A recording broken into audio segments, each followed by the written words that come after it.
Muchas gracias, congresista Lechea. Tiene el uso de la palabra la congresista María Melgarejo. Presidente, gracias. Me solicita una interrupción, si usted me lo permite, con mucho gusto al congresista Rosas Guarán. Adelante, congresista Rosas. Gracias, presidente. Creo que ya se ha hablado lo necesario sobre la paridad, y no solo en esta sesión, sino en anteriores ocasiones, y vale la pena no pasar por alto la meritocracia que todos esperamos, porque si se trata de discriminación, entonces pensemos en los de talla baja y talla alta. Entonces, ¿cuántos van a entrar? No puede ser. O pensemos en los que vienen de provincia y la capital. No puede haber discriminación para nadie. O pensemos en los que provienen de universidades públicas y privadas. No debe haber ningún tipo de acepción de personas. O pensemos quiénes son hombres y mujeres. Ningún tipo de acepción. Eso vale la pena entender. Pero yo no quiero abundar sobre eso, presidente, sino más bien una pregunta al ministro de Educación. No ha venido el señor de la SUNEDU, pero se habla que para formar la Junta Nacional de Justicia también estarían, entre otras personas, 2 representantes del sector de las universidades, uno de las universidades públicas y otro de las universidades privadas. Pero si la SUNEDU participa ahí, no nos olvidemos que aparte de ser técnicos, funcionarios y profesionales en el sector educativo, los cargos de confianza responden a un nombramiento político. De ser así, entonces sí habría participación política. Si nosotros decimos queremos despolitizar el sistema de justicia, yo diría entonces cuidemos eso de la injerencia política a través de este sector. ¿Por qué? Doy una idea. No proponemos entonces que ellos mismos se organicen. A ver, que la universidad más antigua convoque y entre ellos elijan, pues. Nada más. De las universidades privadas también, la más antigua, veamos algún criterio, entre ellos convoquen y elijan a su representante. Pero si la SUNEDU interviene, el sector educativo, algunos dirán, pero es una cuestión técnica, profesional, está bien, pero no deja de ser político, presidente, porque es un nombramiento de quien responde al gobierno de turno y es político. Entonces, si queremos despolitizar la justicia, vale la pena tomar nota de eso, presidente. Muchas gracias. Tiene el uso de la palabra el congresista Melgarejo.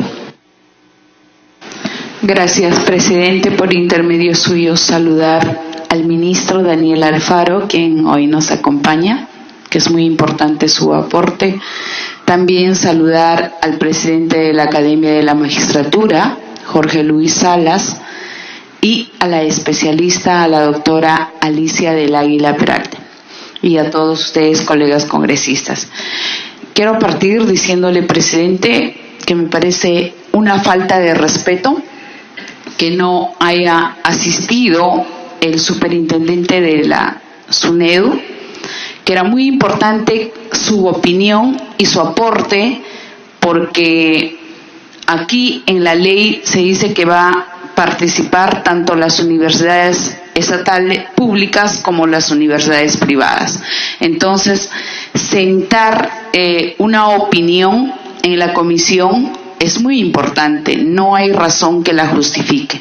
Por eso es que saludo la presencia de todos que vienen acompañando y emitiendo opiniones desde el ámbito académico, profesional, y eso va a respaldar y le va a dar objetividad a la ley que anhelamos que sea la mejor, porque nosotros estamos con sed de justicia.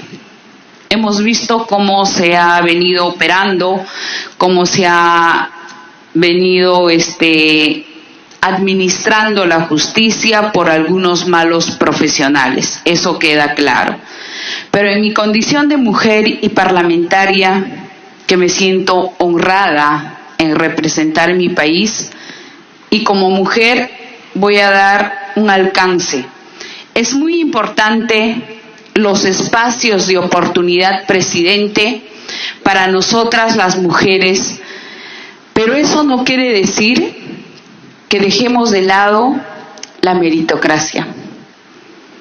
Solo con espacios de oportunidad, pero sí las mujeres podemos garantizar a través de la meritocracia, ser competentes.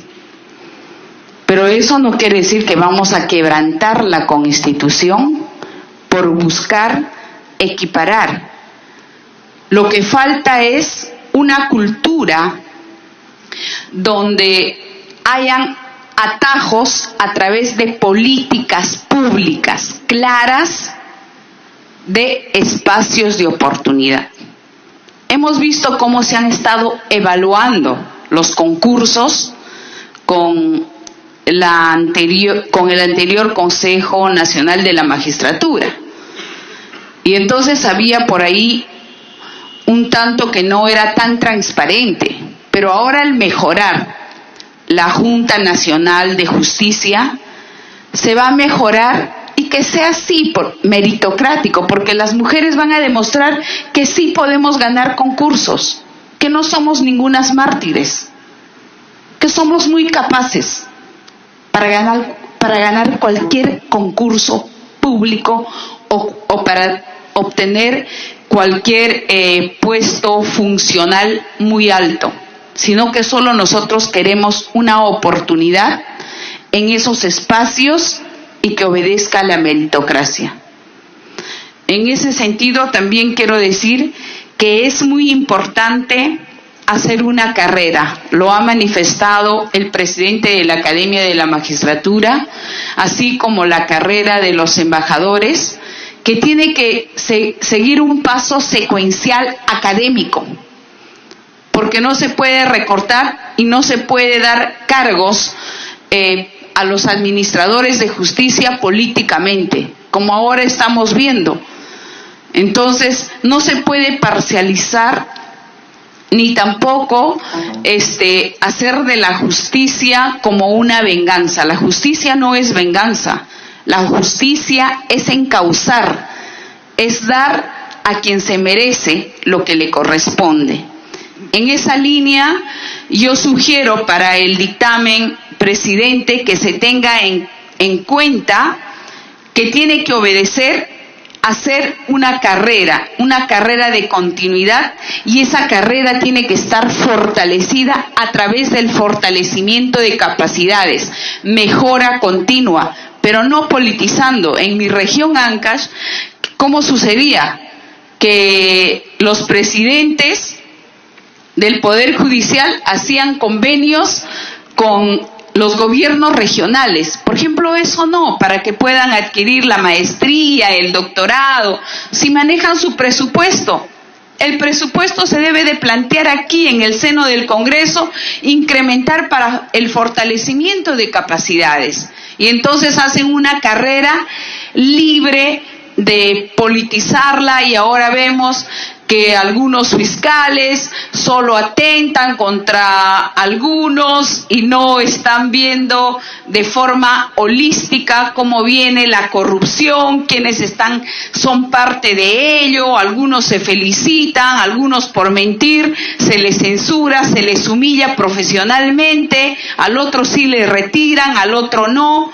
Entonces estamos siendo injustos. Entonces, yo soy de la idea, presidente, que hay que sentar las bases, hay que hacer grandes cambios con razonabilidad, que tiene que ver mucho la carrera de un magistrado, que sea continua y que no obedezca a apetitos políticos, porque ahí se manosea, y no es así en otros países como el derecho anglosajón. Y siempre voy a apostar como mujer por la meritocracia, que tiene que primar la meritocracia, porque nosotras las mujeres somos capaces de ganar grandes concursos, sino que solo se nos dé las oportunidades de concursar y ser parte de ella. Gracias, presidente. Muchas gracias, congresista María Melgarejo. Sí, congresista González. Gracias. Brevemente, porque recibí un comentario subliminal de lo que yo comenté. Cuando yo dije el tema de mi familia, no fue para martirizar a mi familia. Al contrario, me siento muy orgulloso. Fue por un ejemplo que hice nada más. Segundo, no sabía que en la educación que he tenido, no sabía que sinónimo de paridad era luchar contra la corrupción. No entiendo. Muchas gracias, señor presidente. tiene el uso de la palabra el congresista Johnny Lejano. Gracias, presidente. Saludar a los distinguidos invitados que nos acompañan en la Comisión de Justicia, a los señores parlamentarios. El tema recurrente del día de hoy ha sido la paridad de género en la Junta Nacional de Justicia. Es un tema importante, presidente, porque es cierto, no necesariamente poniendo paridad vamos a encontrar meritocracia, que sean los mejores, pero sí todavía la mujer está siendo postergada. No se olviden que quien en el mismo trabajo realiza hombre y mujer, pero el hombre percibe más remuneración que la mujer. Hay postergación todavía. Entonces, esa postergación hay que comenzarla a superar con iniciativas de esta naturaleza que permitan mayor participación de la mujer también en las instituciones. La sensibilidad de la mujer es una sensibilidad distinta al varón, es diferente. Por eso, en los juzgados de familia, y el doctor Salas me corregirá, les piden determinados requisitos para ser jueces de familia, ¿no es cierto? Tienen que tener determinadas condiciones para poder juzgar ahí temas de familia. Entonces, es por algo, ¿no? Por alguna razón. De tal manera que a mí me parece importante todavía que en estas iniciativas se pueda fortalecer la participación de la mujer. Hay que verlo cómo, pero hay que promover que la mujer participe más. Eso no me cabe ninguna duda, ¿no? Creo que todavía no hemos llegado a un estado en donde el hombre y mujer pueden caminar de igual, porque vemos, como ya lo ha dicho la congresista Tania Pariona, por ejemplo, las graves agresiones que sufre la mujer dentro de la misma casa. Entonces eso hay que comenzarlo a superar poco a poco. En segundo lugar, algunas preguntas que quisiera hacer a los distinguidos invitados y especialmente al doctor Salas, que es especialista en este tema y que está en el sistema de justicia varios años y que tiene no solamente un trabajo importante, sino una investigación, ¿no?, que realiza permanentemente. Se habla de la Comisión Especial y de la Junta Nacional de Justicia. La Comisión Especial está conformada por los titulares de varias instituciones, el Poder Judicial, la Fiscalía, el Tribunal Constitucional. Ellos van a designar quiénes van a ser los miembros de la Junta Nacional de Justicia, que a su vez va a designar a los jueces y fiscales. La pregunta es necesario, doctor Salas, tener dos leyes aparte, uno para la Junta Nacional de Justicia y otra para la Comisión Especial, porque de alguna manera eso se está preparando en la Comisión de Constitución? ¿O es suficiente esta ley de la Junta Nacional de Justicia donde haya un título especial sobre la Comisión Especial y no esto de tener dos leyes aparte? ¿Cuál es su visión? Porque eso es un asunto sumamente importante, ¿no es cierto?, en esta materia, que creo que también habría que resolver. En segundo lugar, es necesario poner a quienes van a conformar la comisión especial, que son los titulares de las instituciones, señor presidente, algunos requisitos, algunos impedimentos para que puedan conformar la comisión especial, y que no sea suficiente ser cabeza de la institución, porque no nos olvidemos que cabeza de la institución era el señor Chávarri, que tuvo que salir renunciando. Si no hubiera pasado nada, ese señor hubiera sido parte de la comisión especial y hubiera estado designando a los miembros de la Junta Nacional de Justicia, una persona altamente cuestionada. Entonces, con esta experiencia, es necesario poner en esta ley impedimentos o prohibiciones para los que conformen la comisión especial, porque no nos olvidemos también, algunos, por ejemplo, el presidente del Poder Judicial eventualmente va a pasar por la Junta Nacional de Justicia para ser ratificado. Podría designar a los miembros de la Junta Nacional de Justicia, no sé, pero son cosas que creo que el doctor Salas, con la experiencia que tiene, podría darnos algunos lineamientos en esta sesión, ¿no es cierto?, que es una situación muy importante. Así que, de parte de esta ley, que es muy importante, que entiendo que el día de mañana ya se pone a discusión el predictamen, le pediría que nos haga algunos alcances en ese sentido, señor presidente. Muchas gracias. Gracias, congresista Lescano. Habiéndose terminado ya las intervenciones de los señores congresistas, pasamos a darle el uso de la palabra a los señores invitados para que puedan responder las preguntas. Tiene el uso de la palabra el ministro de Educación.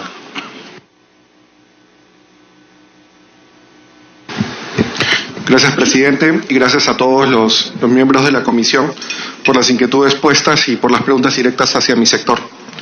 Han sido 3 congresistas que se han referido un poco a la participación del Minedu en la elección de los rectores.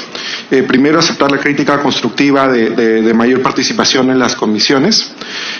Sin embargo, en el caso de SUNEDU no tiene competencias relacionadas a lo que está inmerso dentro del proyecto de ley.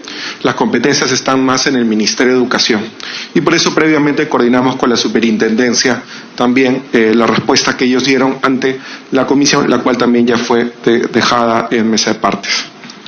Dicho sea esto, el Minedu tiene por ley universitaria la potestad de poder organizar los procesos de selección o elección de los rectores en órganos colegiados. Esa es la fuente de la cual nos nutrimos como Ejecutivo para plantear dentro del proyecto de ley de la Junta Nacional de Justicia la misma idea. ¿Para qué? Para darle más predictibilidad a este proceso. Este proceso que al final va a ser declarado, se va a realizar bajo un proceso universal y democrático, en la cual las universidades van a elegir a los representantes como miembros de la sociedad civil, porque por eso están las universidades dentro de esta comisión que elige a la Junta Nacional de Justicia. Entonces, el proceso será de la manera más universal posible y por eso OMPE acompaña este proceso. Y así está también plasmado en el proyecto de ley, en el cual ambos coordinan para generar este reglamento, en el cual, en este caso, en este caso involucraría a 8 universidades públicas y 8 universidades privadas, que son las que cuentan con 50 años de antigüedad y están actualmente licenciadas. Seguro más universidades en el tiempo se irán involucrando en la medida que sean más longevas y en la medida que lleguen al proceso de licenciamiento. Y para volver a repetir, vamos a asegurar en este reglamento justamente que estas universidades tengan mayor predictibilidad al momento de ellas mismas elegir a sus mejores representantes en un proceso democrático que asegure una universidad, un voto, dentro de las que están consignadas en el proyecto de ley. Y hasta ahí llegaría la participación del Ministerio de Educación para no tener ninguna injerencia política en este proceso y atender las inquietudes de los congresistas y de también el defensor del pueblo que de manera legítima esgrimieron esa duda. El segundo punto, de manera tangencial, con la cual me quiero referir es a esta discusión que se ha tenido sobre la paridad, ¿no? Estamos totalmente de acuerdo y el Ministerio de Educación ejemplifica eso día a día en la meritocracia, ¿no? La meritocracia debería ser un mecanismo transparente en el cual todos los seres humanos, sin importar su género, puedan demostrar sus mejores capacidades para poder alcanzar los mejores puestos. Pero la meritocracia por sí sola, si lo vemos de esa forma, no puede medir temas estructurales de la sociedad. Si en este proceso meritocrático nosotros podemos ver que consecuentemente los resultados no reflejan la participación que hombres y mujeres tenemos en la sociedad, y claramente la congresista Indira puso el ejemplo del 20% de jueces mujeres en la sociedad, entonces hay un tema estructural que la meritocracia por sí sola no puede responder, no puede resolver, y por eso se da el enfoque de paridad. Pero este enfoque de paridad siempre es transitorio y va a existir hasta que la meritocracia pueda revelar de forma consistente justamente esa igualdad de oportunidades. Y es el espíritu que se ha puesto para poder velar por ese enfoque de paridad dentro del proyecto de ley. Solo quería comentar ese punto adicional. Gracias, presidente. Muchas gracias, ministro. Tiene el uso de la palabra el doctor Salas. Gracias, señor presidente. No está el señor congresista don Héctor Becerril, pero él planteó un tema trascendente sobre la ratificación, ¿no? Con la que estoy en absoluto desacuerdo, ¿no?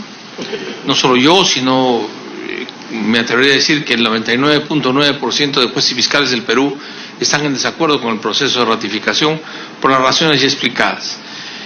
Lo que me preocupa es el enfoque que el señor congresista le ha dado al tema. Dice que si podría darse el caso de que con pocos asistentes o concurrentes a la sesión en que se mira la ratificación, resultara ratificado un juez o un fiscal.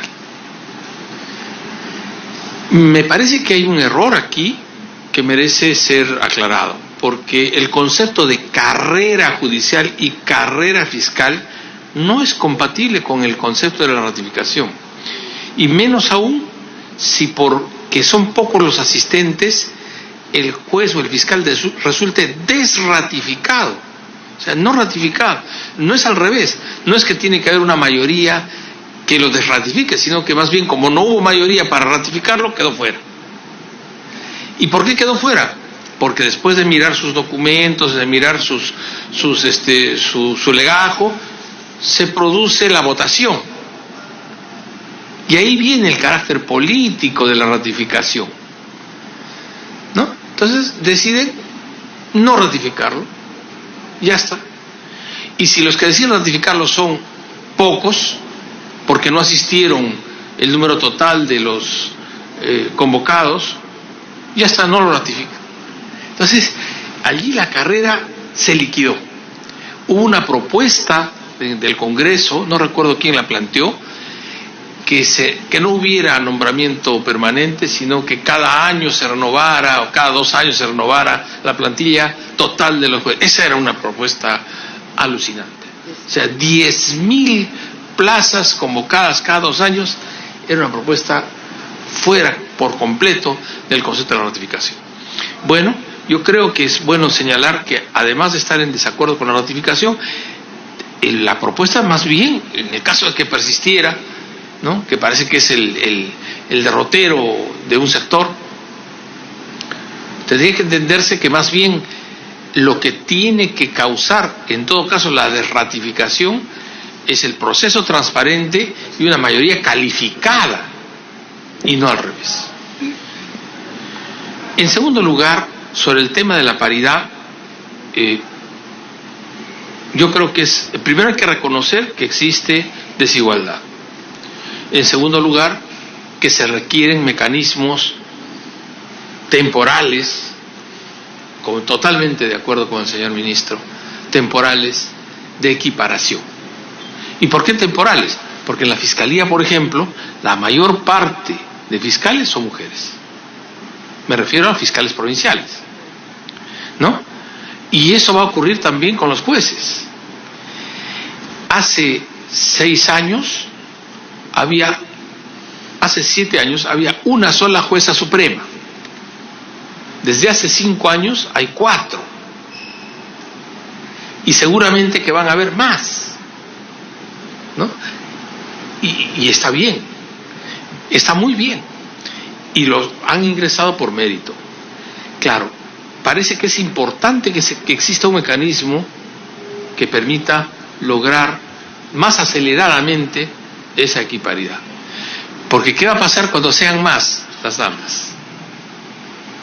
Porque va a ocurrir, en la Fiscalía son más fiscales provinciales mujeres que fiscales provinciales varones. Entonces tendríamos que decir también que se haga un tema de equiparidad, y eso no es razonable. Eso no es razonable. Se va a producir. Es un fenómeno que se va a producir, lo que hay que hacer es acelerar. Respecto a la violencia, que se ha señalado acá con absoluta claridad, debemos declararnos enemigos de la violencia, pero no solamente de palabra, sino de obra. La violencia está enraizada culturalmente y nosotros aplaudimos manifestaciones violentas de la cultura. No es el caso de ser un inventario, pero seguramente recordaremos manifestaciones culturales de violencia que aceptamos y toleramos pacíficamente. La violencia engendra violencia. Los niños que miran manifestaciones de violencia aprenden la violencia, asumen la violencia y desde luego obran con violencia. Es un tema cultural y es un tema educativo. Tenemos que trabajar profundamente, seriamente contra la violencia, contra la necesidad, la búsqueda de acuerdos, la búsqueda de la paz. Nuestro concepto frente a la violencia debe ser la de la cultura de la paz, y debemos trabajar por la cultura de la paz, pero en serio. Las preguntas de mi amigo, el congresista, el señor Lescano. Es mi amigo, Lescano, compañero de la universidad, con alguna diferencia. No. Él es mi mayor, más bien, varios años. No, es al revés. Bueno, tampoco varios, pero sí soy su mayor. De la Universidad Santa María, de Arequipa. Bien, él ha preguntado sobre si se requiere una ley o dos para abordar por separado el tema de la Comisión Especial y la Junta Nacional por la Justicia. 2 leyes orgánicas.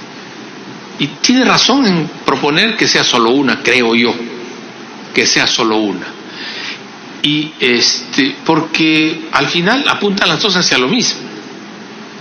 Y periódicamente se va a tener que convocar a esta comisión especial para renovar la Junta Nacional de la Justicia. Entonces creo que es innecesario hacer 2. No está mal, sí, pues no está mal, pero sería mejor, creo, desde mi personal perspectiva, es absolutamente personal, que sería mejor que hubiera uno. Y sobre los requisitos para miembros de la comisión especial que van a nombrar a la Junta Nacional para la Justicia, yo creo que sí, ¿no? Que tienen que haber algunos, elementales por lo menos, algunos requisitos. Y que el presidente de la Corte Suprema pudiera luego ser uno de los convocados a la ratificación, sí, es verdad, eso va a pasar, pero que por eso no debería ir el presidente de la Corte Suprema, no me parece, más bien me parece que ese es un riesgo que tenemos que asumir, porque la Junta Nacional por la Justicia va a votar públicamente y exhibir las razones de su voto, ¿no? Eso es lo que se espera, de modo que creo que ese es un riesgo que hay que asumir, porque si no tendríamos que escoger a otras personas que escogí y ver, estaríamos en una rueda muy larga, muy grande, y creo que es la forma como se ha abordado, es una forma bastante clara y corta, ¿no? Y finalizo, señor presidente, volviendo al tema de la paridad. He trabajado en distintas etapas de mi carrera profesional con juezas muy sesudas, muy claras, muy detallistas sobre su labor, ¿no? Y con un detalle que he de decir que algunas veces nos ha salvado de algún error. Así que no solamente es bueno que hayan más mujeres en el Poder Judicial, sino que es necesario que hayan más mujeres. Su perfil, su expertise natural para manejar las cosas es una bendición. Gracias. Muchas gracias, doctor Salas. Tiene el uso de la palabra la doctora Alicia del Águila. Gracias, señor presidente. 3 comentarios brevemente. Uno, que ya se ha mencionado, el tema de la meritocracia. Estamos absolutamente de acuerdo con que la meritocracia es un principio importantísimo y quizás reitero porque quizás no lo he explicado, no lo he puesto el énfasis suficientemente. Todos los instrumentos que he mencionado, los casos nacionales referidos a cambios en el sistema de justicia que he citado y también de las Cortes supranacionales que también he puesto en el informe, todos reconocen la meritocracia como un principio fundamental, que no es incompatible con otros principios. Y estamos hablando de instrumentos normativos del más alto nivel y que establecen que hay una perfecta compatibilidad entre meritocracia y principios de igualdad y de paridad. Entonces creo que absuelvo esa inquietud. En segundo lugar, efectivamente creo que es buena la observación que se ha hecho de que estamos hablando de mecanismos afirmativos temporales como establece la CEDAW que he citado. Sobre incompatibilidad con la normativa peruana, en realidad he mencionado 2 tratados que han sido ratificados por el Perú. Como sabemos, los tratados tienen el más alto nivel normativo, por tanto no hay incompatibilidad. Por supuesto que tampoco no hay incompatibilidad con la legislación peruana, empezando, por ejemplo, con la Ley de Igualdad de Oportunidades y con el Plan Nacional de Igualdad de Género, que dentro de poco será la Política Nacional de Igualdad de Género. Entonces están en la misma línea. Y además quiero recordar la evidencia y por eso me permití traer evidencia para la discusión que ustedes van a tener. Hay suficiente evidencia que nos demuestra que en el servicio público del Perú el porcentaje de mujeres con nivel educativo, nivel formativo, universitario superior es más alto que el promedio de hombres, y sin embargo solo 3 de cada 10 mujeres están en los altos cargos directivos. ¿Cuál el vacío? La diferencia, ¿cómo se explica? Entre otros factores, por discriminación. Es evidencia pura. Sobre el tema de los feminicidios, efectivamente es un problema mundial, porque, como ya reiteramos, el machismo es un problema mundial, pero el machismo es un término de nuestro lenguaje que ha sido universalizado no por gusto. Es, particularmente fuerte en América Latina, no por gusto. La región de América Latina es la segunda región con mayores índices de feminicidio después del África. Y África tiene unas condiciones que, como sabemos, tienen que ver con violencias estructurales muy fuertes, ¿no? Entonces, sí tiene que ver el feminicidio con situaciones estructurales de machismo, y no tiene las dimensiones. Existe en todos los países, en casi todos los países del mundo, yo diría en todos, pero hay niveles y niveles. Se ha mencionado el caso de España.